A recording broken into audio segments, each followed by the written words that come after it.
নামাজ ছেড়ে দিয়েন না। এই যে এশার নামাজ ছেড়ে দিয়ে আপনি রাতের বেলা ঘুমাবেন, কোন গ্যারান্টিতে ঘুমান? সকাল বেলা তো আপনার লাশ বের হতে পারে ঘর থেকে। বাড়িতে খুব মজা করে ঘুমাচ্ছেন, বাড়ি তো পড়ে থাকবে, বাড়িওয়ালা। চোখেরই পলকে তুমি হতে পারো লাশ, চিরতরে বন্ধ হবে তোমারই নিঃশ্বাস, হবে তোমারই নাম মসজিদের মাইকে, হবে তোমারই নাম মসজিদের মাইকে। বাড়িওয়ালা নাই রে, বাড়ি নাই রে দুনিয়াতে, বাড়িওয়ালা নাই রে, বাড়ি নাই রে দুনিয়াতে, বাড়িওয়ালা নাই রে, বাড়ি নাই রে দুনিয়াতে, বাড়িওয়ালা নাই রে, বাড়ি নাই রে দুনিয়াতে। বাড়ি থাকবে, বাড়িওয়ালা এই যে প্রতিদিন ফজর, জোহর, আসর, মাগরিব, এশা কাজা করেন, আমার দিকে তাকান। বুঝলাম কাজা করলেন, করলেন তো করলেন, করছেন করছেন করছেন, একটা সময় তো এই জীবন থেমে যাবে, একদিন আপনি মরবেন। Everyone will take the test of that. প্রত্যেককে মরণের স্বাদ নিতে হবে। No one can escape from that. এই মৃত্যু থেকে পালিয়ে কেউ রেহাই পাবে না। কাজা করতে করতে করতে করতে বেনামাজি হয়ে এক সময় তো মরবেন আপনি। এরপরে কিয়ামতের দিন ইসরাফিলের সিংহার ফুৎকারের পরে হাসরের মাঠে আপনাকে উঠতেই হবে। সন্দেহ আছে? আচ্ছা, এবার বলেন দেখি, সেই দিন আল্লাহর সামনে আমি আপনি সবাই দাঁড়াবো, আল্লাহ হিসাব করবেন, বিচার নিবেন। বিচার করার সময়, হিসাব নেওয়ার সময় প্রথমে আল্লাহ তাআলা কোন আমল সম্পর্কে হিসাব নিবেন? ওয়াস্ত জানে, আমল করে না। বুখারীর হাদিস, আল্লাহর নবী বলেছেন, ইন্না আউওয়ালা মা ইউহাসাবু বিহিল আবদু ইয়াওমাল কিয়ামাতি মিন আমালিহি সালাতিহি। আল্লাহর নবী বলেছেন, নিশ্চয়ই কিয়ামতের ময়দানে আল্লাহ তাআলা প্রথম যে আমল সম্পর্কে তোমাদেরকে জিজ্ঞেস করবেন সেটা হচ্ছে, বান্দা নামাজ, নামাজ তুমি ঠিকমতো আদায় করেছো কিনা। সবার আগে তো বলেন তো কি জবাব দিবেন? আপনার তো নামাজ ঠিক নাই। রাসূল বলেছেন, বাইনাল আবদি ওয়া বাইনাল কুফরি তারকুস সালাহ। আল্লাহর বান্দা আর কাফিরের মধ্যে পার্থক্য হলো নামাজ ছেড়ে দেওয়া। এখন যুবক ছেলেরা মনে করছে, কি বলেন হুজুর, আমি কি এত তাড়াতাড়ি মরবো? Keep in your mind, there is no serial of death. মৃত্যুর কোন সিরিয়াল। প্রথমে এসেছেন আপনার দাদা, এরপরে বাবা, তারপরে ছেলে, এরপরে ছেলের ঘরে নাতি হয়। দুনিয়াতে আসার ক্ষেত্রে সিরিয়াল মেইনটেইন হয়, কিন্তু যাওয়ার ক্ষেত্রে সিরিয়াল মেইনটেইন হবে না। মাঝে মাঝে এমনও চিত্র সমাজে দেখা যায়, দাদা বেঁচে আছে, নাতির লাশ দাদা কবরে নামায়, বাবা বেঁচে আছে, ছেলের লাশ বাবা কবরে নামায়। কোরআনুল কারীমের 4 নম্বর সূরা সূরাতুন নিসা এর 31 নম্বর আয়াতে রব্বুল আলামিন বলছেন, ইন তাজতানিবু কাবাইরা মা তুনহাউনা আনহু নুকাফির আনকুম সাইয়্যাতিকুম ওয়া নুদখিলকুম মুদখালান কারীমা। আল্লাহ তাআলা বলছেন, তোমাদেরকে যে সকল কবিরা গুনাহ থেকে নিষেধ করা হয়েছে, সেই সকল কবিরা গুনাহ থেকে যদি তোমরা বেঁচে থাকো, তোমাদের দ্বারা যদি কোনো সগীরা গুনাহ হয়েও যায়, নেক আমলের মাধ্যমে তোমাদের সগীরা গুনাহ মাফ করে দিয়ে তোমাদেরকে সম্মানজনক স্থান অর্থাৎ জান্নাতের মেহমান যিনি বানিয়ে দিবেন তিনি কে? শর্ত হলো কবিরা গুনাহ থেকে বেঁচে থাকা। যদি কবিরা গুনাহ থেকে নিজেকে আপনি হেফাজত করেন নেক আমলের মাধ্যমে, নেক আমল হবে আর সগীরা গুনাহ মাফ হয়ে যাবে, মাফ হয়ে যাবে। সুবহানাল্লাহ। আচ্ছা, নেক আমলের মাধ্যমে যে সগীরা গুনাহ মাফ হয়, আসেন তো আমরা রাসূলের হাদিস থেকে বেশ কয়েকটা হাদিস শুনে নেই। কবিরা গুনাহ থেকে বেঁচে থাকলে কিভাবে নেক আমলের মাধ্যমে সগীরা গুনাহ মাফ হয়ে যায়? আমরা যখন ওযু করি, ওযুর পানি যখন আমরা আমাদের অঙ্গ প্রত্যঙ্গে ব্যবহার করি, আমাদের অঙ্গ প্রত্যঙ্গে ওযুর পানি যখন ব্যবহার হয়ে অঙ্গ প্রত্যঙ্গ বেয়ে বেয়ে যখন অজুর পানি পড়তে থাকে, অজুর পানির সাথে বান্দার সগীরা গুনাহ ঝরে পড়ে যেতে থাকে। আপনি যখন মুখের মধ্যে পানি নেন, কুলি করেন, মুখে নেওয়া পানি যখন কুলি করে ফেলে দেন, সেই পানির সাথে আপনার মুখের সগীরা গুনাহ মাফ হয়ে যায়। যখন আপনি মুখমণ্ডল ধৌত করেন, অজুর পানি যখন মুখমণ্ডল ধুয়ে বেয়ে বেয়ে পড়ে চোখের এবং চেহারার সগীরা গুনাহগুলো অজুর পানির সাথে ঝরে পড়ে। আপনি যখন 2 হাত কনুই পর্যন্ত ধৌত করেন, অজুর পানি যখন 2 হাত বেয়ে বেয়ে পড়ে, অজুর পানির সাথে 2 হাতের সগীরা গুনাহগুলো ঝরে ঝরে পড়ে। পা যখন ধৌত করেন, এভাবে পায়ের সগীরা গুনাহগুলো মাফ হয়ে যায়। তাহলে বোঝা গেল নেক আমলের মাধ্যমে সগীরা গুনাহ মাফ হয়। আরেকটা হাদিস শোনেন, যেমন 5 ওয়াক্তের নামাজ, এটি উত্তম একটি নেক আমল। বুখারীর হাদিসে এসেছে, আল্লাহর নবী বলেছেন, আস-সালাওয়াতুল খামসু ওয়াল জুমআতু ইলাল জুমআতি কাফফারাতুল লিমা বাইনাহুন্না মা লাম তাকশিল কাবাইর। আল্লাহর নবী বলেছেন, কেউ যদি 5 ওয়াক্ত নামাজ যথাসময়ে যথাযথভাবে আদায় করে, এইভাবে যদি এই ব্যক্তি এক জুমা থেকে নিয়ে পরবর্তী জুমা পর্যন্ত পুরো সপ্তাহের নামাজ সে যদি যথাসময়ে যথাযথভাবে আদায় করে, আর এই ব্যক্তি যদি কবিরা গুনাহ থেকে বেঁচে থাকে, তাহলে 5 ওয়াক্ত নামাজের আমলের কারণে আল্লাহ তার ডেইলি, দৈনিক এবং পুরো সপ্তাহের সগীরা গুনাহ মাফ করে দিবেন। আপনাদের মনোযোগ আছে তো? অমনোযোগী হয়েন না। এরপর দেখুন, দুরূদ হচ্ছে একটা লাভজনক আমল। আল্লাহর নবী বলেছেন, মান সাল্লা আলাইয়া সালাতান ওয়াহিদাতান সাল্লাল্লাহু আলাইহি 10 সালাওয়াত। আল্লাহর নবী বলেছেন, যে ব্যক্তি আমার উপরে একবার দুরূদ পড়বে, আল্লাহ ওই ব্যক্তির উপরে 10 বার রহমত নাজিল করেন। শুধু তাই নয়, ওয়া হুত্তাত আনহু 10 খতিআত। যে ব্যক্তি আমার উপরে একবার দুরূদ পড়ে, আল্লাহ ওই ব্যক্তির আমলনামা ওপেন করে তার আমলনামা থেকে সঙ্গে সঙ্গে 10টা সগীরা গুনাহ মাফ করে দেন। এই হাদিসগুলো আমাদেরকে কি বার্তা দিল? নেক আমলের মাধ্যমে সগীরা গুনাহ কি হয়?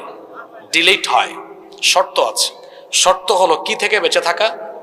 কেউ চুপ থাকবেন না, সবাই বলতে হবে কি থেকে বেঁচে থাকা।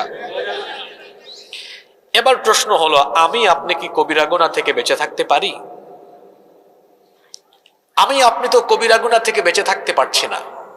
আজকে আসমানের উপরের আর জমিনের তলের কোনো ওয়াজ হবে না, সব ওয়াজ হবে আসমানের নিচে আর জমিনের উপরে। আপনার গ্রামে, সমাজে, এলাকার সাথে প্রতিটা লাইন দেখবেন মিলবে।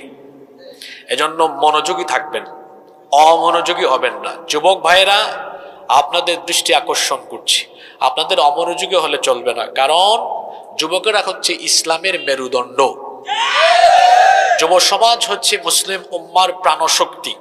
যুব সমাজ যদি ইসলামের পথে থাকে, মুসলিম উম্মাহকে রুখে দেওয়ার দুঃসাহস পৃথিবীর কারোরই থাকবে না। তো মুসলিম উম্মাহ এটাকে শক্তিশালী করার জন্য যুবকরা কি শুধু চিল্লাইলে হবে না, যুবকদেরকে দ্বীনি জ্ঞানে সমৃদ্ধ হতে হবে। আর দ্বীনি জ্ঞান অর্জনের প্রধান উৎস হলো, জোরে বলেন, হ্যাঁ, যুবকদেরকে শুধু শরীরে বড় হলে চলবে না, বাসতাতান ফিল ইলমি ওয়াল জিসম, শরীর এবং জ্ঞান দুই দিক থেকে সমৃদ্ধ হওয়া লাগবে। এজন্য যুবক ভাইয়েরা মনোযোগী থাকতে হবে। পারবো তো আমরা ইনশাআল্লাহ? আমরা তো কবিরা গুনাহ থেকে নিজেকে সেফ রাখতে পারছি না। আমাদের সমাজে আমরা যদি সমাজের চিত্র দেখি, তাহলে দেখব হর হামেশা অবচেতন মনে, অনুভূতি শূন্য হয়ে মানুষ নিত্য নৈমিত্তিক প্রতিদিন কবিরা গুনাহ করছে। তাদের এই কর্মকাণ্ড দেখে কেন জানি আমার মনে হয় এটা যেন স্ব ইচ্ছায়, নিজের ইচ্ছায় এই ব্যক্তি তাকে জাহান্নামের পথে নিজেই নিজেকে পরিচালনা করছে। ইন্না লিল্লাহি ওয়া ইন্না ইলাইহি। আজকে এই রকমের ভয়াবহ 4টা কবিরা গুনার কথা বলবো, যেগুলো আপনাদের গ্রামে আছে, প্রতিটি গ্রামে, প্রতিটা এলাকায় আছে। এ যেন এই কাজগুলো করে এক ব্যক্তি নিজেই নিজেকে স্বেচ্ছায় জাহান্নামের দুয়ারের দিকে ঠেলে দিচ্ছে। আল্লাহ আমাদেরকে হেফাজত করেন। নেক আমলের মাধ্যমে আপনার সগীরা গুনাহ মাফ হবে, কিন্তু কখন? কবিরা গুনাহ থেকে বেঁচে থাকবেন, যখন আসেন তো আজকে আমাদের সমাজের কমন 4টা কবিরা গুনাহ নিয়ে কথা বলি, দেখি এগুলো আমাদের সমাজে আছে কিনা। মনোযোগ থাকবে আপনাদের। নাম্বার 1 শুরু হয়ে গেছে। 1, ইচ্ছা করে ফরজ নামাজ ত্যাগ করা, ইচ্ছে করে ফরজ নামাজ ছেড়ে দেওয়া। আপনারাই বলেন সগীরা গুনাহ না কবিরা গুনাহ? এখন আমাদের গ্রামে, দিলশাদপুরের এই গ্রামের মসজিদে আজান হলে একদম মসজিদ পরিপূর্ণ হয়ে যায়, তাই না? জোরে বলেন। আপনারাই জবাব দিলেন। আপনাদের জবাব শুনে মনে হলো তার মানে এই এলাকায় আমরা নামাজ ছেড়ে দিয়ে দিয়ে নিজেরা কবিরা গুনাহে লিপ্ত আছি। ইন্না লিল্লাহি ওয়া ইন্না ইলাইহি। এখানে যে মাহফিলে আসলেন, ওয়াজ শোনা হলো নফল, আর নামাজ আদায় করা হলো ফরজ। কিন্তু আমাদের নামাজের কোনো খবর। আল্লাহর নবীর সময়ে মসজিদ ছিল কাঁচা, মসজিদের ছাদ ছিল খেজুর পাতার ছাউনি করা, মসজিদের নিচে ফ্লোরে কোনো টাইলস ছিল না, কোনো দামি কার্পেটও ছিল না। আল্লাহর নবীর মসজিদ ছিল কাঁচা, কিন্তু মুসল্লি ছিল পাকা। আর আমাদের মসজিদ এখন গ্রামে গ্রামে হয়েছে পাকা, কিন্তু আজান হলে মুসল্লির অভাবে মসজিদ আমাদের থাকে ফাঁকা। আমাদের সবচাইতে বড় দুশ্মন, সবচাইতে বড় শত্রু, সবাই বলেন তার নাম হলো। যুবকদের ব্যাটারি ফিউজ হয়ে গেল নাকি? যুবক তো যুবকের মতো কথা বলবে।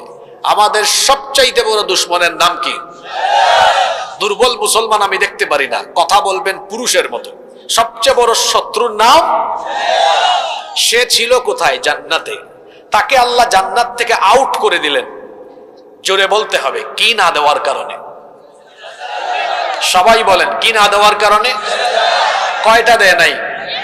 জোরে জোরে। একটা না দেওয়ায় জান্নাত থেকে আউট। দেখি কে বলতে পারেন প্রতিদিন আমাদের জন্য 5 ওয়াক্ত নামাজের শুধু ফরজ আদায় করলে ফরজে সাজদার সংখ্যা কয়টা? 17 তো রাকাত, প্রতি রাকাতে সাজদা 2টা, 17 দ্বিগুণে ইন্না লিল্লাহ। একটা সাজদা না দিয়ে হে জান্নাত থেকে আউট, আর আমরা 34টা সাজদা না দিয়ে জান্নাতের আশা করে বসে আছি। মনে হয় জান্নাত তার নানার বাড়ি। কথা কি বোঝা যায়? ডেইলি সাজদা ফরজ কয়টা? আমি সুন্নত আর নফল বাদ দিয়ে যদি ফরজের রাকাত হিসাব করি, সাজদা কয়টা? 34টা। তো ইবলিস সে একটা না দিয়ে আউট, আর আমরা 34টা না দিয়ে বসে আছি জান্নাতের আশায়। এখন আমাকে বলেন তো দেখি, ইবলিস আমাদের শত্রু, আমাদের দুশ্মন হিসাবে সে কি আমাদেরকে জান্নাতে নেওয়ার কাজ করবে না জাহান্নামে নেওয়ার কাজ করবে? জোরে বলতে হবে। সে তো আল্লাহর সাথে ওয়াদা করে এসেছে, যেহেতু তুমি আমাকে জান্নাত থেকে বের করে দিয়েছো, এই আদমের কারণে আমাকে জান্নাত থেকে বের করে দিয়েছো, সুতরাং এই আদম এবং তার সন্তানদেরকে জান্নাত থেকে দূরে রেখে জাহান্নামে নিয়ে যাওয়া, এটা হবে আমার প্রধান কাজ। আর তুমি আমাকে সাজদা না দেওয়ার কারণে জান্নাত থেকে বের করে দিলা, আমিও এই মানুষকে সাজদা দেওয়া থেকে দূরে রাখবো, তাদেরকে সাজদা দিতে দিব না। এই জন্য 24 ঘন্টায় 5 ওয়াক্ত নামাজের টাইম হলে ইবলিস আমাদেরকে সাজদা দেওয়া থেকে দূরে রাখতে চায়, কারণ আমরা সাজদা দিলেই খুশি হয়ে যান কে? সে চায় না আমরা আল্লাহকে খুশি করি। এই জন্য হাদিস শরীফ কি বার্তা দেয় আমাদেরকে শোনেন। ইবলিস শয়তান কোন সময় হাসে আর কোন সময় কাঁদে? আল্লাহ নবী বলেছেন, যখন কোনো ব্যক্তি আল্লাহ তাআলাকে সাজদা দেয়, এই সাজদার দৃশ্য দেখে ইবলিস তখন মনোবেদনায় কষ্টে তখন ওই ব্যক্তির কাছ থেকে দূরে চলে যায়, আর এই সাজদার দৃশ্য দেখে সে কান্না করতে থাকে। আল্লাহ নবী বলেছেন, যখন কোনো ব্যক্তি সাজদা দেয়, ইয়াতাজালাশ শাইতানু ফায়াবকি ওয়া ইয়াকুল, এই ব্যক্তির সাজদা দেখে ইবলিস তখন মনের বেদনায় কাঁদে। ওয়ায়াকুল, এবং সে বলতে থাকে, উমির ইবনু আদম বিসসুজুদ, আদম সন্তানকে সাজদা দেওয়ার আদেশ দেওয়া হয়েছে। ফাসাজাদা ফালাহুল জান্নাহ, অতঃপর সে আল্লাহর হুকুম মেনে সাজদা দিয়ে নিজের জন্য জান্নাত হাসিল করে ফেলেছে। সুবহানাল্লাহ। ওয়া উমিরতু বিসসুজুদ, আমাকেও তো সাজদার আদেশ দেওয়া হয়েছিল, ফাআবাইতু, আমি সেই আদেশ অমান্য করেছিলাম, ফালিন্নার, এই জন্য আমার জন্য জাহান্নাম অবধারিত হয়ে গেল। এই হাদিস আমাদেরকে কি শিক্ষা দিল? আমরা যখন আল্লাহকে সাজদা দেই, ইবলিস তখন এই সাজদার দৃশ্য দেখে কাঁদে। তার মানে আমরা নামাজে গেলে ইবলিস কাঁদে, আর আমরা যখন নামাজে যাই না ইবলিস তখন হাসে। হাদিসটা বুঝতে পারলে একজন ব্যক্তিও চুপচাপ থাকবেন না। সবাই বলেন তো দেখি, আমরা নামাজে গেলে ইবলিস হাসে না কাঁদে? আর জোরে বলেন, হাসে না কাঁদে? আর আমরা নামাজে না গেলে ইবলিস শিওর? এখন এখানে বসে নাও টেক ইউর ডিসিশন, আপনি সিদ্ধান্ত নেন তো আপনি কি করবেন। প্রতিদিন 5 ওয়াক্ত নামাজের টাইমে আপনারা কি ইবলিসকে হাসাবেন না কাঁদাবেন? যারা চুপচাপ বসে থাকলো একদম মুখের মধ্যে আটা লাগায়া, তারা কি শয়তানের কাছ থেকে খেলাফত নিল নাকি? তো কথা বের হয় না কেন? আপনি কি নামাজের টাইমে ইবলিসকে হাসাবেন না কাঁদাবেন? জোরে বলেন, হাসাবেন না কাঁদাবেন? কাঁদাতেই যদি চান তাহলে আজান হলে আপনি যাবেন কোথায়? কিন্তু কই, আজকের ফজর কোথায় গেল আপনার? জোহর, আসর, মাগরিব, এশা কোথায়? জবাব দিয়েছেন আমার জাতীয় কবি কাজী নজরুল ইসলাম। ওই যে বাজিতে দামামা ভাদ্রে আমামা কবিতা লিখেছেন, আর কবিতার শেষের লাইনগুলাতে খুব সুন্দর জবাব দিয়েছেন। কোথায় আমার নামাজ যাই, তিনি বলেছেন, ঘুমাইয়া কাজা করেছ ফজর, তখনও জাগনি যখন জোহর, হেলায় খেলায় কেটেছে আসর, মাগরিবের ওই শুনি আজান, এখনো জামাতে হরে শামিল, এখনো এসাতে আছে স্থান, বাজিছে দামামা বাদরে আমামা, শির উঁচু করি মুসলমান, দাওয়াত এসেছে নয়া জামানার, ভাঙা কেল্লা ইউরে নিশান। আমার সমাজের নামধারী মুসলমানদের জীবন চরিত্র যেন তিনি তার প্রতিটি লাইনে লাইনে তুলে ধরলেন। ফজর কিভাবে গেল? কবি বলছেন, ঘুমাইয়া কাজা করেছ ফজর, ঘুম ভাঙে না। ফজরের নামাজে যে ঘুমিয়ে থাকলেন, নামাজটা আদায় করলেন না, জোহর পর্যন্ত বেঁচে থাকবেন, এর কি কোনো নিশ্চয়তা আছে? আপনার জীবনটা কেমন জানেন? এর নাই কোনো ওয়ারেন্টি, নাই কোনো। কেমন করে ঘুমাও তুমি, কেমন করে ঘুমাও তুমি, ফজর করে কাজা, এমন তো হতে পারে জোহরে জানাজা। হতে পারে কি পারে না? এখন যুবক ছেলেরা মনে করছে, কি বলেন হুজুর, আমি কি এত তাড়াতাড়ি মরবো? Keep in your mind, there is no serial of death. মৃত্যুর কোন সিরিয়াল। প্রথমে এসেছেন আপনার দাদা, এরপরে বাবা, তারপরে ছেলে, এরপরে ছেলের ঘরে নাতি হয়। দুনিয়াতে আসার ক্ষেত্রে সিরিয়াল মেনটেন হয়, কিন্তু যাওয়ার ক্ষেত্রে সিরিয়াল মেনটেন হবে না। মাঝে মাঝে এমনও চিত্র সমাজে দেখা যায়, দাদা বেঁচে আছে, নাতির লাশ দাদা কবরে নামায়, বাবা বেঁচে আছে, ছেলের লাশ বাবা কবরে নামায়। কি বলেন, এরকম আছে? নামাজ ছেড়ে দিয়ে, এই যে এশার নামাজ ছেড়ে দিয়ে আপনি রাতের বেলা ঘুমাবেন, কোন গ্যারান্টিতে ঘুমান? সকাল বেলা তো আপনার লাশ বের হতে পারে ঘর থেকে। বাড়িতে খুব মজা করে ঘুমাচ্ছেন, বাড়ি তো পড়ে থাকবে, বাড়িওয়ালা। চোখেরই পলকে তুমি হতে পারো লাশ, চিরতরে বন্ধ হবে তোমারই নিঃশ্বাস, হবে তোমারই নাম মসজিদের মাইকে, হবে তোমারই নাম মসজিদের মাইকে, বাড়িওয়ালা নাই রে, বাড়ি নাই রে দুনিয়াতে, বাড়িওয়ালা নাই রে, বাড়ি নাই রে দুনিয়াতে, বাড়িওয়ালা নাই রে, বাড়ি নাই রে দুনিয়াতে, বাড়িওয়ালা নাই রে, বাড়ি নাই রে দুনিয়াতে। বাড়ি থাকবে, বাড়িওয়ালা এই যে প্রতিদিন ফজর, জোহর, আসর, মাগরিব, এশা কাজা করেন, আমার দিকে তাকান। বুঝলাম কাজা করলেন, করলেন তো করলেন, করছেন করছেন করছেন, একটা সময় তো এই জীবন থেমে যাবে, একদিন আপনি মরবেন। Everyone will take the test of death. প্রত্যেককে মরণের স্বাদ নিতে হবে। No one can escape from death. এই মৃত্যু থেকে পালিয়ে কেউ রেহাই পাবে না। কাজা করতে করতে করতে করতে বেনামাজি হয়ে একসময় তো মরবেন আপনি। এরপরে কিয়ামতের দিন ইসরাফিলের সিংহার ফুৎকারের পরে হাসরের মাঠে আপনাকে উঠতেই হবে।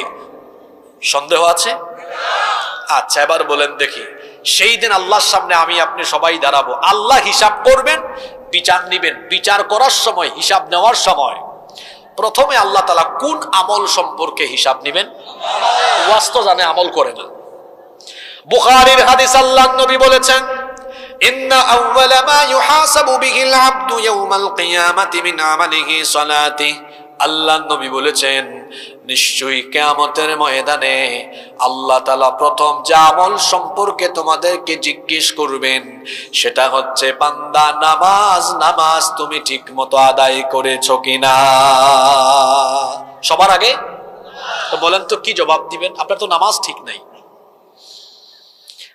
রাসূল বলেছেন, বাইনাল আবদি ওয়া বাইনাল কুফরি তারকুস সালাহ। আল্লাহর বান্দা আর কাফিরের মধ্যে পার্থক্য হলো নামাজ ছেড়ে দেওয়া। মুমিন নামাজ ছাড়তে পারে? মুমিন ব্যক্তি কখনো নামাজ ছাড়তে পারে না। যার মধ্যে নামাজ নাই তার মধ্যে, কই হুজুর এটা কোনো কথা কইলেন আপনি? আপনি কি জানেন আমার নাম কি? কি? আমার নামই তো ঈমান আলী। আমার ঈমান থাকে না কেমনে? আমার বাপ তো আমার নামই রেখে দিয়েছে ঈমান আলী। অনেক মানুষের নাম আছে না ঈমান আলী? তো আমার দেশে আবার অনেক মানুষের নামের সাথে কাজের কোনো, যেমন এক ব্যক্তির নাম ফজর আলী, ফজরের সময় ঘুমায়। আরেকজনের নাম জোহর আলী, জোহরের নামাজ আদায় করে না। আরেকজনের নাম হলো রমজান আলী, রমজান মাসে দুপুর বেলা গাঞ্জা টানে। আরেকজনের নাম কুরবান আলী, সামর্থ্য আছে কিপটা বেটা, কুরবানি দেয় না। এইরকম নামে কামে অনেকের মিল। অনেকের নাম ঈমান আলী, কিন্তু কাজে কর্মে হয়ে যায় বেঈমান আলী। দেখা যায় নাম ঈমান আলী, হজ করে নামের আগে হাজি বা আলহাজ লাগিয়েছে, হাজি ঈমান আলী। আজানের টাইমে তার নামাজ নাই। তারপর যত ধরনের অন্যায় অপকর্ম সব সে করে বেড়ায়। এই ব্যক্তির নামে ঈমান আলী হলেও তার কর্মকাণ্ডে সে বেঈমান আলীতে পরিণত হয়েছে। এরকম বেঈমান আলী কম বেশ প্রতিটা এলাকায় আছে না নাই? খবরদার, নামাজ কাজা করবেন না, নামাজ ছেড়ে দিবেন না। এখানে যদি 4-5 জন মানুষের পা থেকে এই যে এতটুকু বুক পর্যন্ত অংশ থাকে, মাথা যদি না থাকে, তাহলে বলেন তো পা থেকে বুক পর্যন্ত অপূর্ণাঙ্গ এই দেহ দেখে মাথা ছাড়া কি সাথে সাথে কোনো মানুষের পরিচয় শনাক্ত করা যাবে? তাহলে বোঝা গেল আমাদের 3.5 হাত বডির সবচেয়ে গুরুত্বপূর্ণ অংশ কোনটা? মাথা। এটা দিয়ে যেমন, আচ্ছা কার চেহারা? মাথা। এই যে এই জায়গার মধ্যে সবার চেহারা আছে, চেহারা দেখলে যার যার পরিচয় সাথে সাথে চেনা যায়। কিন্তু সবার মাথা ফেলে দেন, কে কোনটা বোঝা যাবে? তাহলে বোঝা গেল 3.5 হাত বডির গুরুত্বপূর্ণ অংশ হলো ইসলামের ইবাদতের মাথা বলা হয় নামাজকে, মগজ বলা হয় নামাজকে। আসসালাতু হিয়া রাসুল ইবাদা, নামাজ হচ্ছে ইবাদতের মগজ। মাথা ছাড়া যেমন কোন মানুষের পরিচয় পাওয়া যায় না, ঠিক তেমনি ইসলামের গুরুত্বপূর্ণ প্রধান ইবাদত নামাজ বাদ দিয়ে রোজা রেখে, হজ আদায় করে, দান সদকা করে, মাহফিলে বক্তা হয়ে, তক্তা হয়ে, সভাপতি হয়ে, শ্রোতা হয়ে কেউ যদি নামাজ কাজা করে, মুসলমান হিসাবে তার পরিচয় পাওয়া যায় না। সবার আগে কি? জোরে বলতে হবে, সবার আগে কি? এই নামাজ কি আমরা ছেড়ে দিব? ও যুবক ভাইয়েরা, এখনই তো চরিত্র গঠনের সময়। একজন বুড়া মানুষের নামাজে সাজদায় আল্লাহ যত খুশি হন, একজন যুবকের নামাজে সাজদায় আল্লাহ তার চেয়ে আরো বেশি খুশি হন। সুবহানাল্লাহ পড়েন। কিয়ামতের দিন আল্লাহ তাআলা ফেরেশতাদেরকে বলবেন, দিলশাদপুরের যুবকেরা কোথায়, তরুণেরা কোথায়? ফেরেশতারা বলবে, আল্লাহ দিলশাদপুরের যুবক তরুণদেরকে দিয়ে আপনি কি করবেন? আল্লাহ বলবেন, কি করব বুঝো না? আজকে কিয়ামতের ময়দান কত কঠিন। সূর্য মানুষের মাথা নিকটে চলে এসেছে, গাছপালা, উদ্ভিদকুল, পানি কিছুই নাই। গোটা হাসরের ময়দানে হাহাকার আরম্ভ হয়েছে। দিলশাদপুরের তরুণ যুবক যারা আজান হলেই মসজিদে গিয়ে আমাকে সাজদা দিত, তাদেরকে খুঁজে বের করো, আর তাদেরকে খুঁজে বের করে এনে আমার আরশে আজিমের নিচে ছায়ায় জায়গা দান করো, সুবহানাল্লাহ।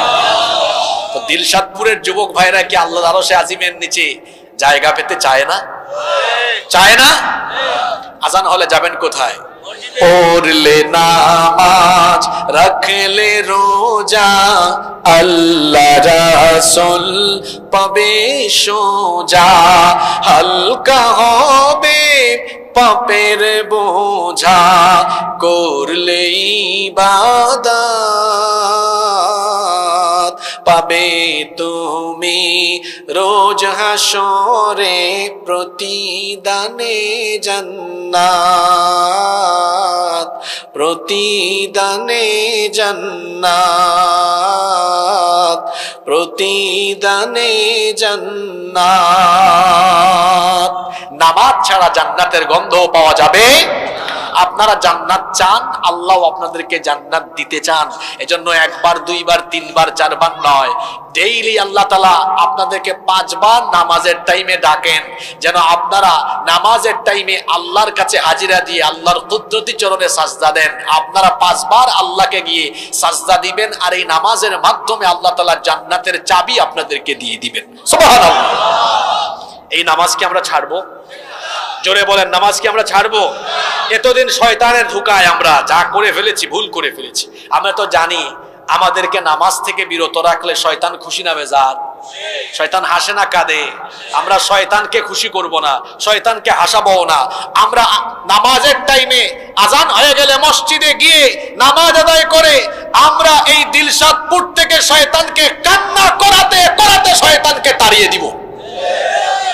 পারবো? কারা কারা পারবো? হাত নামান, আল্লাহ সবাইকে কবুল করেন। 1 নাম্বার কি বললাম? ইচ্ছে করে ফরজ নামাজ কাজা করা, ছেড়ে দেওয়া সগীরা না কবিরা গুনাহ? নামাজ ছাড়বো না আমরা ইনশাআল্লাহ। কষ্ট হচ্ছে আপনাদের? আজকে কয়টা বলবো? বাকিগুলা মিলান এবার। নাম্বার 2 নাম্বার, অন্যায় ভাবে অবৈধ পথে হারাম পথে উপার্জন করে হারাম খাওয়া, এটা সগীরা গুনাহ না কবিরা গুনাহ? মনে রাখতে হবে, যে ব্যক্তি অবৈধ পথে, অন্যায় পথে, হারাম পথে উপার্জন করে হারাম খায়, এই হারামখোরের কোনো ইবাদত বন্দেগী, দান, সদকা, দোয়া কোনো কিছুই আল্লাহর দরবারে পৌঁছায় কেন? কারণ হলো মুসলিম শরীফের হাদিস। এই হাদিসের বর্ণনাকারী সাহাবী হচ্ছেন আবু হুরায়রা রাদিয়াল্লাহু আনহু। তিনি বলছেন, আল্লাহর রাসূল বলেছেন, ইন্নাল্লাহা তাইয়্যিব লা ইয়াকবালু ইল্লা তাইয়্যিবা, নিশ্চয়ই আল্লাহ পবিত্র, পবিত্র ছাড়া কোন জিনিস তিনি অ্যাকসেপ্ট করেন না, কবুল করেন না। ওয়া আন্নাল্লাহা আমারাল মুমিনিনা বিমা আমারা বিহিল মুরসালিন, আল্লাহ তাআলা রাসূলদেরকে যে আদেশ করেছেন, মুমিনদেরকেও একই রকমের আদেশ করেছেন। সুম্মা যাকারার রাজুল, পরে আল্লাহর নবী এমন এক ব্যক্তির কথা, এমন এক ব্যক্তির ঘটনা উল্লেখ করলেন। ঘটনাটা শুনতেছেন? এক ব্যক্তির ঘটনা আল্লাহর নবী শোনালেন। ইউতিলুস সাফার, যেই ব্যক্তি লম্বা সফরে বের হয়েছে, লম্বা সফরে পথ চলতে চলতে এতটাই ক্লান্ত, শ্রান্ত, পরিশ্রান্ত হয়েছে, আল্লাহর নবী বলছেন আশআসা আগবারা, তার মাথার চুল এলোমেলো, উস্কো খুস্কো হয়ে গিয়েছে, পুরা গায়ে ধুলাবালু, ধুলাবালি যুক্ত বদন আর উস্কো খুস্কো চুল নিয়ে এক পথিক সফরে বের হয়ে লম্বা পথ পাড়ি দিচ্ছে।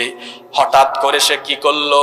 ইয়ামুদ্দু ইয়াদাইহি ইলাস সামা, 2 হাত আকাশের দিকে বাড়িয়ে দিয়ে দোয়া আরম্ভ করলো, ইয়া রব্বি ইয়া রব্বি, হে রব হে রব, আমাকে এইটা দেন ওইটা দেন, আল্লাহর কাছে দোয়া আরম্ভ করলো। আল্লাহ নবী বললেন, অথচ এই ব্যক্তির পরিচয় হলো ওয়া মাতামুহু হারাম ওয়া মাশরাবুহু হারাম ওয়া মালবাসুহু হারাম।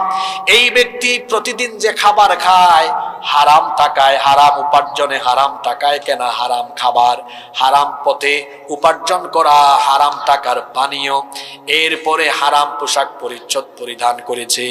এইভাবে করে হারাম খাওয়ার কারণে তার শরীরের রক্ত আর মাংস এগুলো হয়েছে হারাম।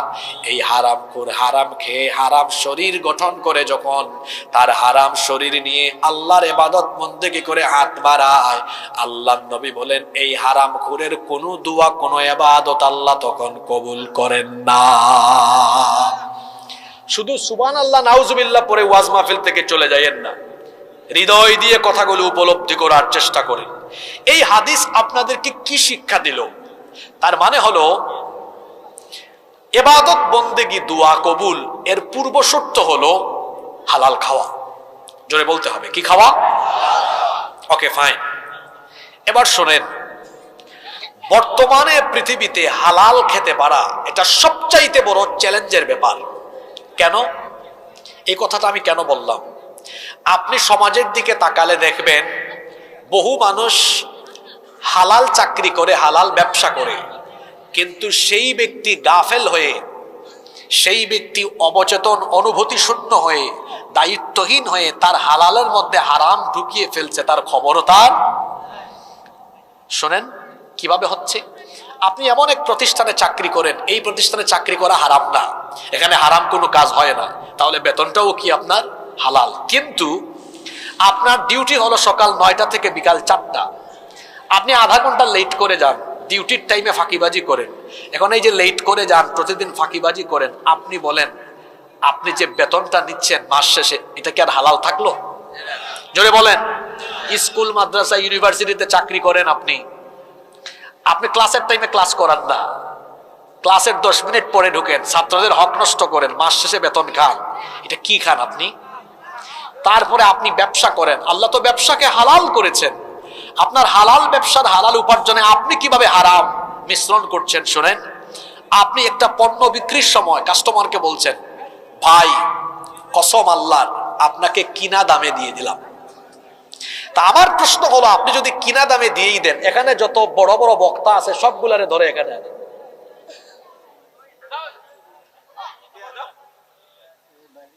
কত গুরুত্বপূর্ণ কথা হচ্ছে। এখান থেকে স্বেচ্ছাসেবক ভাইরা এদেরকে সরায় দেন। আমার দিকে তাকান, আমার দিকে তাকান, মনোযোগ আছে আপনাদের? কসম আল্লাহর আপনাকে কেনা দামে, তো আপনি যদি কেনা দামে দিয়ে দেন, আপনার দোকানের ভাড়া আর কারেন্টের বিল কাস্টমার তার দাদার বাড়ি থেকে এনে দিবে, তাই না? তারপরে বিক্রি করার সময় বলছেন, ভাই কসম আল্লাহর আপনাকে 1 নাম্বার জিনিস দিলাম, 2 নাম্বার জিনিস দিয়ে 1 নাম্বার জিনিস দিয়ে দিচ্ছেন বলতেছেন। এখন বলেন, এখন আপনার ব্যবসার উপার্জন কি হালাল থাকে না হারাম? জোরে বলেন। তারপরে প্রতারণা করছেন, উপরে তাজা নিচে পচা জিনিস ঢুকাই যায় বিক্রি করছেন। রাসূল কি বলেছেন? মান গাশশা ফালাইসা মিন্না, যে ব্যক্তি ধোঁকাবাজি করে, প্রতারণা করে, সে আমার উম্মত হতে পারে। এইভাবে আপনি হালাল ব্যবসায় মানুষের সাথে ধোঁকাবাজি করে, প্রতারণা করে হালাল উপার্জনে হারাম ঢুকাই দিচ্ছেন। এই হারাম পথের উপার্জিত পয়সা নিজে খান, নিজের বউ বাচ্চাকে খাওয়ান। হারাম রক্ত, হারাম মাংস, হারাম শরীর হয়েছে। আল্লাহ রসুল বলেছেন, হারাম খোরের হারাম শরীর কোনোদিনও আল্লাহর জান্নাতে ঢুকতে পারবে। খবরদার, হারাম থেকে ফিরে আসতে হবে, কারণ হারামের মধ্যে কোনো আরাম পাওয়া, হারাম ভোগ করা যায় না। আপনারা দেখেন নাই জুলাই আগস্টের আন্দোলনে যে হারাম খোরেরা জনগণের রাস্তাঘাট এগুলোর উন্নয়ন না করে রাষ্ট্রীয় সম্পদ, নিজের সম্পদ এর মতো ভোগ করে দেশে বিদেশে সম্পদের পাহাড় গড়েছে, সেই জনদুশ্মন যারা জনগণের দুশ্মনে পরিণত হয়েছিল, হারাম পন্থায় উপার্জিত বহু ধন সম্পদ রেখে জামাতের সাথে পালিয়ে যেতে বাধ্য হয়েছে। কি বুঝলেন? হারাম এটা ভোগ করা যায় না। আপনি হারাম পন্থায় উপার্জন করছেন, আল্লাহ এমন বড় বড় রোগ বালাই আপনাকে দিবেন, চিকিৎসা করতে করতে রাস্তার ফকির হয়ে যাবেন, উপভোগ করতে পারবেন না। কিন্তু হালাল যদি অল্প হয়, অল্প অল্প, এই সামান্যের মধ্যেও যিনি বরকত দিয়ে দিবেন তিনি কে? আর আল্লাহর তরফ থেকে বরকত পাওয়া গেলে কোনো অভাব আর থাকবে না ইনশাআল্লাহ। এজন্য হালাল হালাল হালাল খেতে হবে, হালাল পয়সা হালাল পন্থায়, হালাল উপায়ে, হালাল পন্থায় উপার্জন করে খেতে হবে। তাহলে আরামে থাকা যাবে, আল্লাহর তরফ থেকে বরকত পাওয়া যাবে, দোয়া করলেই দোয়া কবুল হয়ে যাবে। সুবহানাল্লাহ। এক হারামখোর চাঁদাবাজি, টেন্ডারবাজি, 2 নাম্বারি, যত অন্যায় পথ আছে অন্যায় পথে পয়সা কামায়।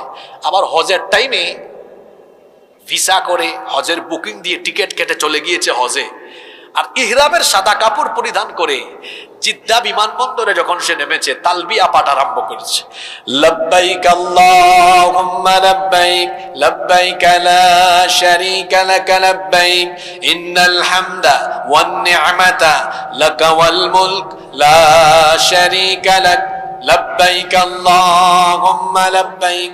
কি বলে? লব্বাইক আল্লাহুম্মা লব্বাইক।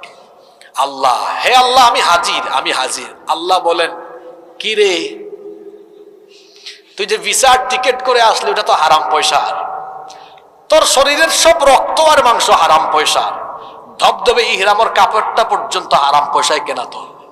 তোর মতো হারাম ঘুরে সে আমারে বলিস আল্লাহ আমি হাজির, আমি হাজির। তোর মতো হারাম ঘুরের অ্যাটেন্ডেন্স, উপস্থিতি, হাজিরা আমি আল্লাহ কবুল করলাম না। কি বোঝা গেল? আপনি হারাম খেয়ে হারাম পয়সা দান সদকা করেন, হারাম খেয়ে ইবাদত বন্দেগী করেন, হারাম খেয়ে হজ করেন, যাকাত দেন, দুয়া অনুষ্ঠানের আয়োজন করান, হারাম খুরের কোন ইবাদত বন্দেগী আল্লাহর কাছে কবুল হয় না। এজন্য আজকের মাহফিলে আমরা সিদ্ধান্ত নিব হারাম পথে আমরা উপার্জন করব না। আমরা হালাল পথে, বৈধ পথে, যতটুকু হোক অল্প হোক, আমরা হালাল উপার্জন করে হালাল পথে চলবো। অল্প যদি হয়, এখানে যিনি বরকত দিয়ে আমাদেরকে ভরপুর করে দিবেন তিনি কে? বাড়ি থেকে যে সকল মায়েরা বোনেরা শুনছেন, আমি আপনাদেরকে বলবো, আপনি আপনার স্বামীকে প্রতিদিন এই কথা মনে করিয়ে দেন, প্রিয় স্বামী আমার, আপনি ব্যবসা করেন আর চাকরি করেন, দয়া করে কোনো হারাম ঢুকাইয়েন না, আমাকে আর আমার বাচ্চাদেরকে হারাম খাওয়াইয়েন না। একজন স্ত্রী তিনি চাইলে কিন্তু তার স্বামীকে সৎ পথে উৎসাহিত উদ্বুদ্ধ করতে পারেন। অনেক নারী আছে তারা বলে, কি গো তুমি এত কম পয়সা কামাও কেন? তোমার ফ্রেন্ডরা অনেক বেশি পয়সা কামায়, তাদের স্ত্রীরা কত কিছু করে, কত গহনা, কত কেনাকাটা, কত কিছু করে, তো তুমি তো কিছুই পারো না। আরে লোকটা তো এত বেশি পারে না, লোকটা ওইটার মতো অত হারাম খায় না। আপনার বলা উচিত ছিল, প্রিয়তম স্বামী আমার, আমাদের ধন সম্পদ যতটা আছে হালাল পথেই থাকুক, আমাদের যদি ধন সম্পদ কম হয় অসুবিধা নেই, আমাদের দুজনের ভালোবাসা থাকলে এই ঘরে বরকত দিয়ে ভরে দিবেন কে? মা বোনদেরকে অনুরোধ করব যে আপনি আপনার স্বামীকে হালাল পথে উপার্জনে উদ্বুদ্ধ করেন। পৃথিবীর প্রত্যেকটা পুরুষের সফলতার পেছনে কোনো না কোনো নারীর অবদান থাকে। আবার অনেক ক্ষেত্রে এমন হয় পুরুষ পথভ্রষ্ট হওয়ার পেছনেও নারীদের কুপ্ররোচনা অনেক সময় দায়ী থাকে। আপনাদের কষ্ট হচ্ছে নাকি? মাঝে মাঝে শয়তান যাদেরকে ইনজেকশন মারে, শয়তান যাদেরকে কাতুকুতু মারে, এরা আগে ভাগে উঠে দৌড় মারে। কারণ আমি এই ধরনের ফাপরবাস মানুষ আবার পছন্দ করি না। আমি মাহফিলে খুব লম্বা সময় বক্তব্য রাখি না, বড় জোর ৬০-৬৫ মিনিট কথা বলি, সেখানে অপ্রয়োজনীয় অহেতুক নোংরা ফালতু কথা, এটা আমার মাহফিলের ইতিহাসে না, আমি বলি না। আমি শুরু থেকেই শেষ পর্যন্ত কাজের কথাগুলো, প্রয়োজনীয় কথাগুলো বলে মোনাজাত করে শেষ করার চেষ্টা করি। আজকেও তাই হবে। আমি শুরু থেকে এই পর্যন্ত বলেন তো অপ্রয়োজনীয় একটা কথাও বলেছি? বলবো না ইনশাআল্লাহ। তাহলে আমরা ২ নম্বর পয়েন্টে ছিলাম, আমরা হারাম খাবো না। আমার যুবক ভাইয়েরা, এখন আমরা অনেকে পড়াশোনা করছি, অনেকে হয়তো মাত্র ব্যবসা শুরু করেছি, অনেকে জব করছি। আমরা সিদ্ধান্ত নিব আমার ভাইয়েরা, আমরা হারাম পথে একটা পয়সা উপার্জন করব না। রাজি আছেন? কারণ হারাম পথে পয়সা উপার্জন করা সগীরা না কবিরা গুনাহ? প্রথমে বললাম ইচ্ছা করে নামাজ ছেড়ে দেওয়া কবিরা গুনাহ, ২ হারাম খাওয়া কবিরা গুনাহ। আর হারাম খেলে নামাজও কবুল। বাকি ২টা পয়েন্ট খুবই জরুরি, খুবই জরুরি। আপনারা মাগরিব থেকে বসে আছেন, হয়তো অনেকের ক্লান্তি চলে এসেছে। আমি বড়জোর আপনাদের কাছে ১৫ মিনিটের মতো সময় চাইবো, দিবেন আপনারা আমাকে? এর আগে অনেকের জিমানো টেমানো ঘুমটুম আসছে, এগুলো একটু দূর করে দেই। আমরা আল্লাহর নামে ৩-৪ তাকবীর দিব, যুবকেরা যুবকের মতো আওয়াজ দিবে, নারায়ে তাকবীর। যুবক মার্কা হোক, যুবক মার্কা হোক স্লোগানটা, নারায়ে তাকবীর, নারায়ে তাকবীর। ওকে, নাম্বার 3, ৩ নাম্বার, মানুষের হক নষ্ট করা।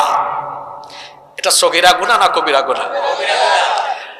আমাদের সমাজে দেখবেন এমন বহু মানুষ আছে, এরা আল্লাহর হকের বেলায় সচেতন। হক হলো ২ প্রকার, হাক্কুল্লাহ, হাক্কুল ইবাদ। একটা হলো আল্লাহর হক, আর একটা হলো বান্দার হক।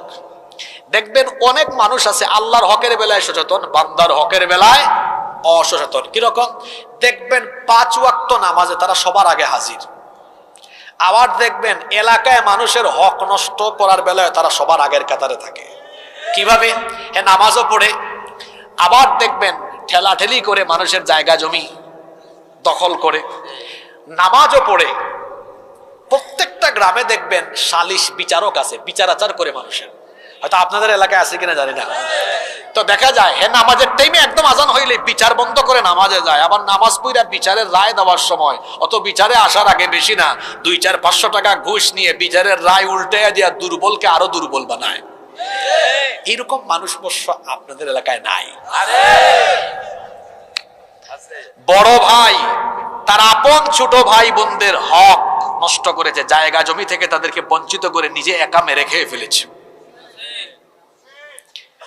মা বাবা তার সন্তানের হক নষ্ট করেছে, সন্তান তার মা বাবার খেদমত করে না, মা বাবার খবর নেয় না, মা বাবার হক নষ্ট করছে। স্বামী স্ত্রীর হক নষ্ট করছে, স্ত্রী স্বামীর হক নষ্ট করছে, ভাই ভাইয়ের ভাই ভাই বোনের হক নষ্ট করছে, প্রতিবেশী প্রতিবেশীর হক নষ্ট করছে। রাষ্ট্রীয় দায়িত্ব পালন বা রাষ্ট্রীয় গুরুত্বপূর্ণ জায়গায় চাকরি করে জনগণের সম্পদ নষ্ট করছে, জনগণের সম্পদ অন্যায়ভাবে আত্মসাৎ করে জনগণের সম্পদ এর হক নষ্ট করছে। মেম্বার, চেয়ারম্যান, এমপি, মন্ত্রী হয়ে জনপ্রতিনিধি হয়ে জনগণের হক মেরে খাচ্ছে। এগুলা বাংলাদেশে নাই তো? যদি না থাকতো লক্ষ্মীপুরের রাস্তাঘাটের এরকম অবস্থা কেন? তাকে তো মেম্বার, চেয়ারম্যান, এমপি, মন্ত্রী বানানো হয়েছে রাস্তাঘাট, ব্রিজ, কালপ্রাট, জন উন্নয়নমূলক কাজ করার জন্য। জন উন্নয়নমূলক কাজ বাদ দিয়ে, জন উন্নয়নমূলক কাজ দিয়ে বাদ দিয়ে যারা নিজের পেটের ধান্দা করে তাদের দ্বারা তো জনগণের উন্নয়ন কখনো আশা করা যায় না। এইরকম করে বিভিন্ন পর্যায়ে মানুষের হক নষ্ট করে। আবার দেখবেন এই ধরনের মানুষের মধ্যে কিছু কিছু মানুষ আছে, এরা একদম সাদা পায়জামা, একদম ফুল সাদা পাঞ্জাবি, একদম সাদা টুপি পরে ঘর থেকে বের হয়, দেখলে মনে হয় জান্নাত থেকে পালিয়ে এসেছে। কিন্তু তার কাজ কারবার হলো এমন, সমান তালে মানুষের হক নষ্ট করে। ওই নারায়ণগঞ্জে আল্লাহর এক কুতুব পাওয়া গেছে, সে 70 রাকাত নাকি রাতে তাহাজ্জুদ পড়ে। আমি জানি না এটা সত্য না মিথ্যা, তার কথা যদি তার কথা সত্যই হয় যুক্তির খাতিরে, তো রাতের বেলা সে 70 রাকাত আদায় করে, আর দিনের বেলা সে 70 কোটি টাকা কিংবা 70,000 কোটি টাকা জনগণের মেরে খেয়ে জনগণের হক নষ্ট করে। আরেক রাবেয়া বছরই পাওয়া গেছে পার্লামেন্টে, উনি নাকি সকালবেলা ঘুম থেকে উঠে সবার আগে যায় নামাজ খুঁজে। আর এই রাবেয়া বছরই আবার 18 কোটি মানুষের হক নষ্ট করে দিনের পর দিন মানুষকে জুলুমে নির্যাতনে একদম পিষে ফেলেছে। তো এইভাবে করে বিভিন্ন পর্যায়ে যারা মানুষের হক নষ্ট করে, এদের পরিণতি কিন্তু অত্যন্ত ভয়াবহ। আজকের পুরো আলোচনা আমার মনে রাখতে পারেন আর না পারেন, আমি আপনাদেরকে অনুরোধ করব এই হাদিসটা অন্তত আপনার স্মৃতিপটে ধারণ করে বাড়িতে যান, জীবন পাল্টে যাবে ইনশাআল্লাহ। হাদিসটা কি বলবো? আল্লাহর নবী সাহাবীদেরকে একদিন প্রশ্ন করলেন, আতাদরুনা মানিল মুফলিস, আমার সাহাবীরা তোমরা কি জানো নাকি আমার এই উম্মতের সবচাইতে অসহায় ব্যক্তিটি কে? আল্লাহর রাসূলের সাহাবীরা জবাবে বললেন, ইন্নাল মুফলিসা ফিনা মাল্লা দিরহাম লাহু ওয়ালা মাতা, নিশ্চয়ই আমাদের উম্মতের সবচাইতে অসহায় হলো ওই ব্যক্তি মাল্লা দিরহাম লাহু, যার কাছে দিরহাম নাই, টাকা নাই, পয়সা নাই, ওয়ালা মাতা, যার কাছে দুনিয়ার ভোগ্য সামগ্রী অর্থাৎ যার ঘর বাড়ি জায়গা জমি কিছুই নাই। অর্থাৎ সাহাবীরা বললেন আমাদের উম্মতের সবচাইতে অসহায় ব্যক্তি হলো সে যার টাকা পয়সা ঘর বাড়ি সহায় সম্পদ কিছুই নাই, সে ব্যক্তি হলো অসহায়। আল্লাহর নবী বললেন না, আমার উম্মতের সবচাইতে অসহায় ব্যক্তিটি সে নয়। সাহাবীরা বললেন তাহলে কে?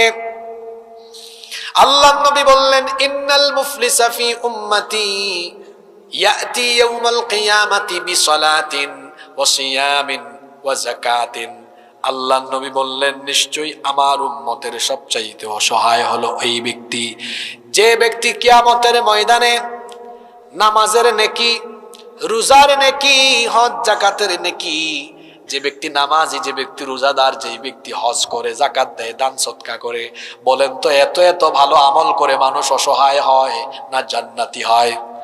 জান্নাতি হওয়ার কথা, কিন্তু কি আশ্চর্য কথা, রাসূল বলছেন এই ব্যক্তি হবে অসহায়। কিরকম অসহায় হবে এই ব্যক্তি? কিয়ামতের মাঠে হাজির হবে, আল্লাহ তাআলা সকল মানুষের হাতে আমলনামা দিবেন, প্রত্যেক ব্যক্তি হাতে হাতে আমলনামা পাবে। এই ব্যক্তি হাতে আমলনামা পেয়ে দেখবে তার নামাজ, রোজা, হজ, যাকাত, দান সদকা, সকল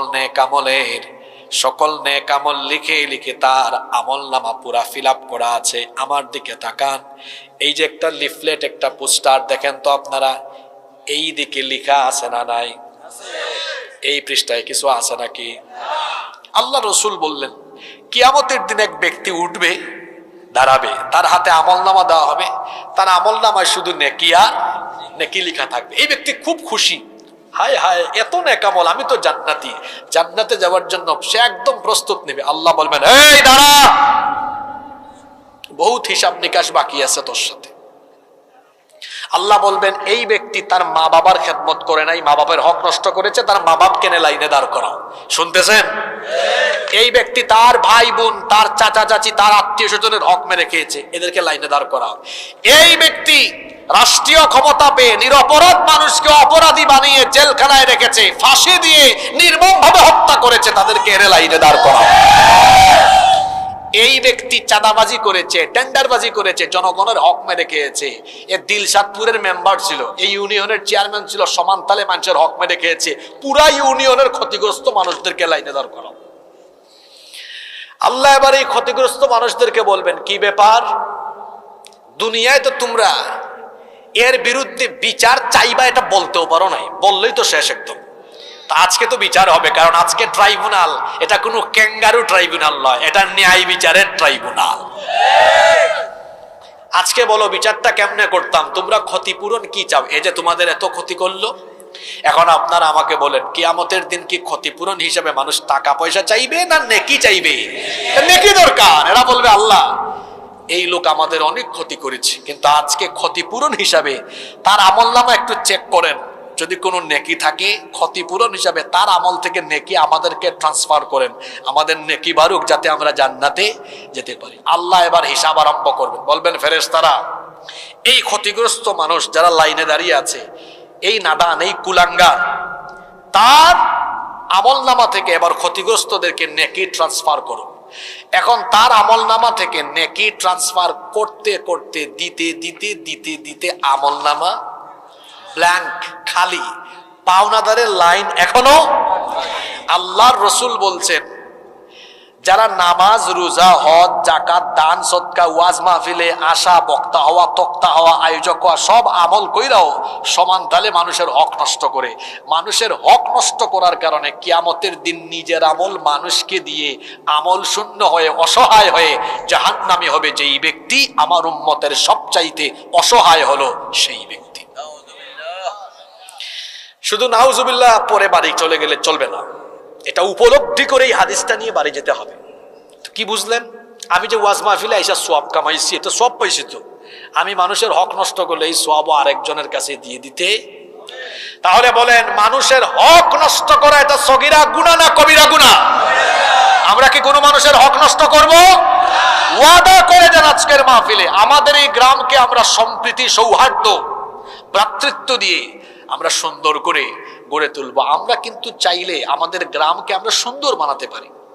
দেখা যায় বিভিন্ন গ্রামে আমরা নিজেরা ঠেলাঠেলি করি, মসজিদ নিয়ে মারামারি করি, কমিটিতে কে আসবে কে আসবে না এগুলো নিয়ে আমরা মারামারি করি।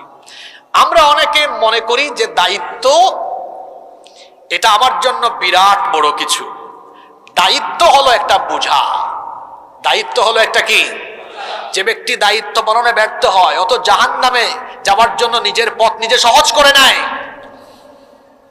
বিভিন্ন গ্রামে গঞ্জে এখন দেখা যায় মসজিদ নিয়ে মারামারি, মাদ্রাসা নিয়ে মারামারি, কে সভাপতি হবে, কে সেক্রেটারি হবে। আর বাংলাদেশে আমরা তো সারা দেশ সফর করি, বাংলাদেশে এখন বেশিরভাগ মসজিদ, মাদ্রাসা, স্কুল কমিটির সভাপতি হচ্ছে এগুলো দেখা যায় যে যোগ্যতা বলে দেওয়া হয়। যোগ্যতা হলো কার বংশ বড়, কার টাকা বেশি, পয়সা বেশি, কার ক্ষমতা বেশি। দেখা যায় মসজিদের ক্ষেত্রে আমরা তাকওয়া পরহেজগারিতা দেখে মসজিদ কমিটি বসাই না বলে হারামখোর, চোর, ডাকাত, সন্ত্রাসীরা টাকা পয়সা, আধিপত্য, ক্ষমতা আর বংশের গৌরবে যখন তারা মসজিদ কমিটিতে পদ পায়, ওই মসজিদে মিম্বর থেকে হকের আওয়াজ যাতে বন্ধ হয়, ইমাম আর খতিবের তারা তখন গলা চিপে ধরে। মনে রাখতে হবে, টাকা পয়সা, প্রভাব, প্রতিপত্তি, বংশমর্যাদা এগুলো দিয়ে কখনো মসজিদ কমিটিতে পদে থাকা যায় না। বরং মসজিদ কমিটিতে থাকবেন তিনি সবচাইতে পরহেজগার ব্যক্তি যিনি। আমরা চাইলে প্রত্যেকটি গ্রামকে আমরা সুন্দর করতে পারি, নিজেরা ঠেলাঠেলি না করে। আমরা চাইলে সম্প্রীতি, সৌহার্দ্য, হৃদ্যতা, ভালোবাসা এবং পারস্পরিক সম্মানবোধ বৃদ্ধি করে আমাদের গ্রামকে, সমাজকে আমরা সুন্দর করতে পারি। আমাদের যুবকরা যখন ভালো কিছুর উদ্যোগ নিবে, তো আমরা যারা বয়স্ক মানুষ, আমরা তখন বেজার হব না খুশি হব? আমি আজকের মাহফিলে এসে দেখলাম আমাকে যারা রিসিভ করলো সবাই যুবক। এখন আপনারা চাচারা বলেন তো, এই যে এত সুন্দর মাহফিলে আমি এমনকি দেখলাম যে 5-7 বছর 8 বছরের বাচ্চাদের গায়েও স্বেচ্ছাসেবক কার্ড লাগানো। না, আপনাদের ছেলে আর নাতিরা এই যে কোরআন পাগল হইল, আজকে যদি এখানে তারা কনসার্ট, নাচ গানের আয়োজন করতো, এটা দেখলে তো আপনাদের খারাপ লাগতো। তার বিপরীতে তারা এখানে কোরআনের মাহফিলের আয়োজন করলো। আপনারা বেঁচে থাকতে দেখছেন এরা নামাজি হওয়ার জন্য পাগল পারা, আলেমদের সুহবতে, আলেমদের সাথে থাকার জন্য, কোরআনের সাথে থাকার জন্য এরা দেওয়ানা, পাগল পারা। এটা আপনাদের চোখের জন্য শান্তি না অশান্তি? এটা আপনাদের জন্য ভালো না খারাপ? তাহলে এই তরুণ ছেলেরা, যুবক ছেলেরা যদি সব সময়, যে কোনো সময় ভালো কোনো কাজের জন্য তারা যদি এগিয়ে যায়, আমরা কি তাদেরকে থামিয়ে দিব না? আমরা তাদেরকে সাহায্য করব, আমরা সহযোগিতা করব। কারণ এটা তো আমাদের জন্য আরো ভালো ব্যাপার। আমাদের ছেলেরা, আমাদের নাতিরা যদি কোরআনের জন্য, দ্বীনের জন্য, সমাজের জন্য, মানবতার জন্য কোনো ভালো কাজ করে, এটা দাদা হিসাবে, বাপ হিসাবে আমার জন্য অত্যন্ত গৌরবের ব্যাপার। গৌরবের ব্যাপার নয়? অবশ্যই গৌরবের ব্যাপার। এজন্য আমাদের ছেলেরা, আমাদের নাতিরা, এটা আমি গার্ডিয়ানদেরকে বলছি, বাড়িতে যারা মায়েরা শুনছেন তাদেরকে বলছি, আপনাদের ছেলেরা, নাতিরা ভালো কোনো কাজের উদ্যোগ নিলে আপনারা সহযোগিতা করবেন তো? করবেন তো? তাহলে আমাদের গ্রাম আরো সুন্দর হবে ইনশাআল্লাহ। আমরা হানাহানি করব না, বিশৃঙ্খলা করব না, কারণ হানাহানি, বিশৃঙ্খলাতে কোনো শান্তি নাই। শান্তি আছে কোথায়? সম্মানে। একজন আরেকজনকে সম্মান করবে। রাসূল বলেছেন যে ব্যক্তি বড়কে সম্মান করে না, ছোটকে স্নেহ করে না, সে আমার উম্মত হতে। আমরা সম্মান, শ্রদ্ধাবোধ আর স্নেহ আমাদের সমাজে যদি এই বিষয়গুলো আমরা মেইনটেইন করে চলতে পারি, আমাদের সমাজ, আমাদের গ্রাম আরো সুন্দর হয়ে যাবে ইনশাআল্লাহ। তাহলে 3 নাম্বার পয়েন্ট বলছিলাম, মানুষের হক নষ্ট করা সগীরা গুনাহ না কবিরা গুনাহ? আমরা কি কারো হক নষ্ট করব? কথায় আছে, শেষ ভালো যার সব ভালো। নাম্বার 4, 4 নাম্বার, আমাদের সমাজে 4 নাম্বার প্রচলিত আরেকটি কবিরা গুনাহ হচ্ছে জিনা, বেবিচার সমাজে বেড়ে চলছে। এখন বলেন তো, বিবাহ বহির্ভূত হারাম রিলেশন কিংবা জিনা, বেবিচার, এটা সগীরা গুনাহ না কবিরা গুনাহ? এখন আমাদের সমাজে জিনা, বেবিচার কম না বেশি? জোরে বলেন, কম না বেশি? যুবক ছেলেদেরকে বলবো, বিবাহের আগে কোনো গার্লফ্রেন্ড বানায়ও না, কোনো হারাম রিলেশন করে নিজের জীবনটাকে নষ্ট করে দিও না। এখন জিনা, বেবিচারের সবচাইতে আকর্ষণীয়, চমৎকার এবং আকর্ষণীয় উপাদানের নাম হলো, জোরে বলেন। যুবক ভাইদেরকে বলছি, মোবাইলে বেশি সময় নষ্ট করো না। অনেকে আছে রাত 3টা-4টা পর্যন্ত মোবাইলে তাহাজ্জুদ পড়ে, অর্থাৎ 3টা-4টা পর্যন্ত মোবাইল চালায়। মোবাইল চালাতে চালাতে অঘুমা থাকতে থাকতে এক একটা ছেলের অবস্থা দেখেন, আহারে, তার গালের 2 পাশে মাংসগুলা হাড্ডির চিপার ভেতরে ঢুকে গিয়েছে। হাঁটলে ঝিমায় ঝিমায় হাঁটে। তরুণ এখনো যুবক, কিন্তু বুড়া চাচার চাইতেও তার শরীরে এনার্জি আরো কম, কারণ ওর ঘুমের অভ্যাস ঠিক নাই, চলাফেরা ঠিক নাই, খাদ্যাভ্যাস কোনো কিছুতে কোনো রুটিন নাই। যুবক ভাইদেরকে বলবো, মোবাইল ব্যবহার করো, কিন্তু অপব্যবহার করে নিজেকে ধ্বংস করে দিও না। জিনা ব্যভিচারের সাগরে গা ভাসিয়ে দিও না। নিজের চরিত্র হবে এমন ইউসুফ আলাইহিস সালামের মতো চরিত্র বানাতে হবে, যাকে আল্লাহ তাআলা দুনিয়ার অর্ধেক সৌন্দর্য দান করেছিলেন, যাকে দেখে মিশরের সুন্দরী রূপসী নারীরা ফল কাটতে গিয়ে নিজেদের আঙ্গুলগুলো কেটে ফেলে দিয়েছিল। আল্লাহু আকবার।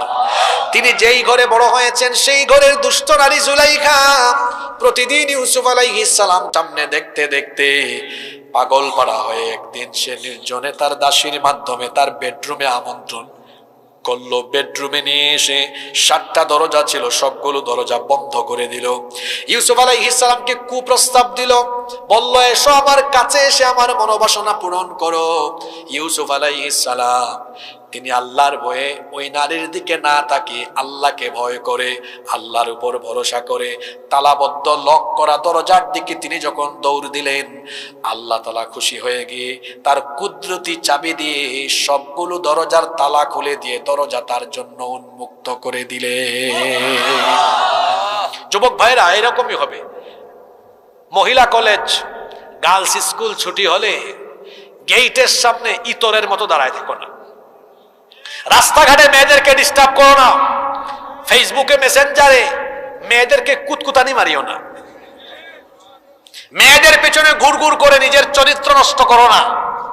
তুমি কেন মেয়ের পিছনে ঘুরঘুর করবা অসভ্যদের মতো?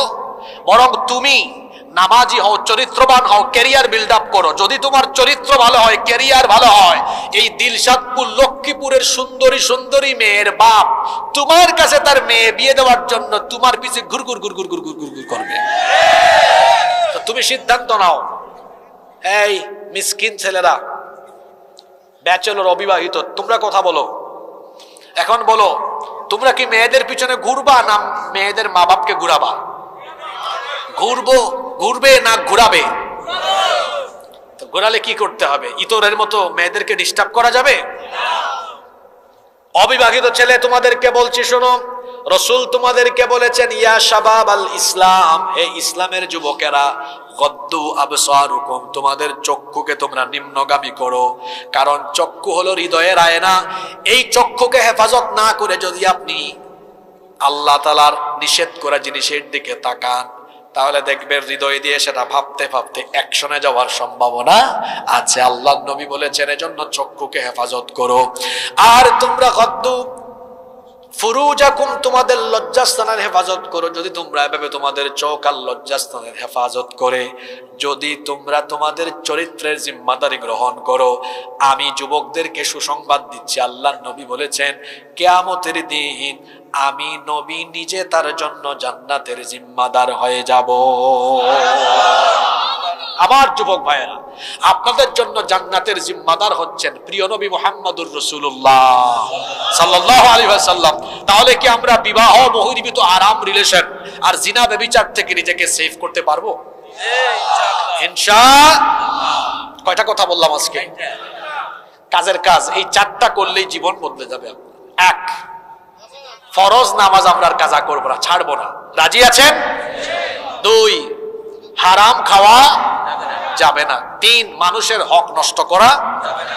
4, জিনা ব্যভিচারের ধারে কাছেও যাওয়া। তাহলে আজকে কয়টা কবিরা গুনাহ নিয়ে আলোচনা হলো?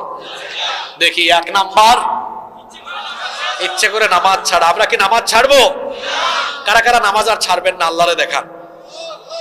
মাশাআল্লাহ, হাত নামান, আল্লাহ সবাইকে কবুল করেন। 2, হারাম খাওয়া যাবে না।